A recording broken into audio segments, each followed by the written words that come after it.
ఇప్పుడు మీకు చూపిస్తున్న డిజైన్ వచ్చేసి 1 ఇయర్ బేబీకి డిజైన్ చేశామండి. సో, బర్త్‌డే ఉందని చెప్పేసి. లెహెంగా వచ్చేసి రెడ్ అండ్ సిల్వర్ కాంబినేషన్ అనమాట. సారీలో ఉన్న ఏదైతే ఫ్లోరల్ డిజైన్ ఉందో, సో, మనం బ్లౌజ్‌కి కూడా సింక్ అయ్యేలాగా ఇలా మ్యాచ్ అయ్యేలాగా డిజైన్ చేశాము. సో, ఏంటంటే సారీకి అలానే లెహెంగాకి మ్యాచ్ అవుతది అని చెప్పేసి.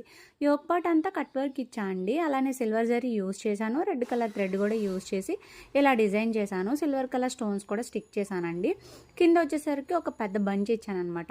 అంటే మీకు ఎక్కువ రెడ్ కాంబినేషన్ కల్పించేలాగా ఇలా డిజైన్ చేశాము. బుటీస్ కూడా యాడ్ చేశానండి. అలానే రెడ్ కలర్ స్టోన్స్ కూడా స్టిక్ చేశాను. కొంచెం మగ్గం వర్క్ లుక్ కనిపిస్తుంది అని చెప్పేసి నేను సిల్వర్ కలర్ అలానే రెడ్ కలర్ కూడా స్టోన్స్ యూజ్ చేసి ఇలా డిజైన్ చేశాము. సో, ఇదైతే స్లీవ్లెస్గా కూడా డిజైన్ చేసుకోవచ్చు. వాళ్ళు స్లీవ్లెస్గా స్టిచ్చింగ్ చేసుకుంటాను అని చెప్పారండి. సో, ఇన్ కేస్ ఫ్యూచర్లో కూడా యూజ్ అవుతుంది అని చెప్పేసి హ్యాండ్స్కి కూడా సింపుల్గా బ్లౌజ్ పీస్ ఉందనేసి ఇలా డిజైన్ చేశామండి. హ్యాండ్స్కి కూడా ఏంటంటే కట్ వర్క్